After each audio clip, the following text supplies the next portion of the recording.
مولانا شاہ عبد القادر رائے پوری صاحب، ان کے حالات زندگی ہیں۔ مفتی محمد سلیمان قاسمی صاحب، یہ اس کتاب کے مؤلف ہیں، ادارۃ المعارف کراچی، صفحہ نمبر اس کتاب کا 54 ہے۔ یہاں پر ذہن میں رکھے، یہ مولوی عبد القادر صاحب، اس کے مرزا قادیانی کے ساتھ بڑے اچھے تعلقات تھے، بڑا اچھا یارانہ تھا، جناب خط لکھ کر دعائیں کروایا کرتے تھے، بعض اوقات قادیان میں جا کر بھی دعا کرواتے اور اس کے پیچھے نمازیں پڑھتے تھے۔ یہاں پر ایک حوالہ سر دست آپ سماعت فرما لیں، صفحہ نمبر 54 ہے۔ عنوان یوں ہے، مرزا غلام احمد قادیانی سے خط و کتابت۔ یاد رکھیں، مولوی عبد القادر رائے پوری صاحب کسی تعارف کے محتاج نہیں ہے، کوئی انکار نہیں کر سکتا۔ یہ عبد القادر رائے پوری مدرسہ دیوبند کے جو سرکردہ لوگ تھے ان میں سے ایک ان کا نام بھی آتا ہے۔ مرزا غلام احمد قادیانی سے خط و کتابت۔ آپ نے مرزا کی کتابوں میں کہیں یہ بھی پڑھا تھا کہ ان کو اللہ کی طرف سے یہ الہام ہوا ہے کہ میں تمہاری تمام دعائیں قبول کروں گا، علاوہ ان دعاؤں کے جو تمہارے شرکت داروں کے بارے میں ہوں گی۔ آپ نے مرزا کو اسی الہام اور وعدے کا حوالہ دے کر افضل گڑھ سے قادیان خط لکھا کہ میری آپ سے کسی بھی طرح کی شرکت نہیں ہے، اس لیے آپ میری ہدایت اور شرع صدر کے لیے دعا فرمائیں۔ اب دعا، یہ اگر مرزے کو کافر کہتے، غیر مسلم کہتے، عقیدہ ختم نبوت کا ڈاکو کہتے،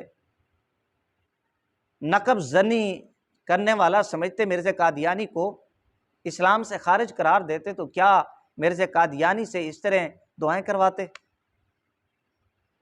یہ نہیں کہ ان کو پتہ نہیں تھا ان کے عقائد و نظریات کا۔ یہ 1875 کے لگ بھگ یہ پیدا ہوتا ہے عبد القادر رائے پوری، اس کا دعویٰ جو ہے وہ 1884 میں ہے۔ تو اب آپ خود سمجھ لیں، عبد القادر رائے پوری مرا کافی عرصہ کے بعد، اب مرزا قادیانی کی زندگی میں یہ بندہ ان سے دعائیں کرواتا رہا ہے، اس کی کتابیں پڑھ کر، اور اس کی کتابوں میں اس نے خود پڑھا کہ اللہ تعالیٰ نے وعدہ کیا تھا مرزا قادیانی سے، اس نے یہ بات لکھی ہے، یعنی مرزا قادیانی نے، کہ میں تمہاری تمام دعائیں قبول کروں گا، اس کے علاوہ جو تمہارے شرکت دار ہیں ان دعاؤں کے علاوہ۔ تو ان حوالہ جات اور ان دعاؤں کا واسطہ دے کر، یاد دلا کر، مولوی عبد القادر صاحب رائے پوری یہ لکھتے ہیں کہ میری ہدایت اور شرع صدر کے لیے آپ دعا فرمائیں۔ بندہ ان سے پوچھے، کسی کافر سے دعا کروائی جاتی ہے؟ یہ مسلمان سمجھتے تھے، اس کو اللہ کا ولی سمجھتے تھے، مرد صالح سمجھتے تھے، تبھی دعائیں کرواتے تھے۔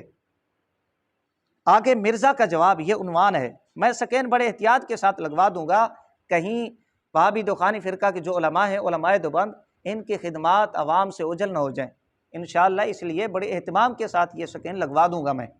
مرزے کا جواب، قادیان سے جواب آیا جو مولوی عبد الکریم صاحب کے ہاتھ کا لکھا ہوا تھا کہ تمہارا خط پہنچا، تمہارے لیے خوب دعا کرائی گئی، تم آئندہ بھی کبھی کبھی اس کی یاد دہانی کر دیا کرو۔ جی، خوب دعا کی گئی مرزا قادیانی۔ آگے جواب لکھتا ہے مولوی عبد القادر رائے پوری صاحب کے لیے کہ ہم نے تمہارے لیے بڑی دعا کی ہے، خوب دعائیں کی ہم نے تمہارے لیے، تم بھی ہمیں یاد دہانی کرا دیا کرو، ہم تمہارے لیے آئندہ بھی دعا کر دیا کریں گے۔ یہ مولوی عبد القادر صاحب رائے پوری، یہ 6 مولوی ہو گئے وہابی دخانی فرقہ کے مولویوں کے، کہ مرزا قادیانی کے ساتھ ان کے کس طرح کے تعلقات تھے اور مرزا قادیانی کو یہ کیا سمجھتے تھے، اور عوام کو اب یہ کیسے گمراہ کرتے ہیں کہ جی ہماری بڑی خدمات ہیں اور ہم نے یہ کیا ہے وہ کیا ہے۔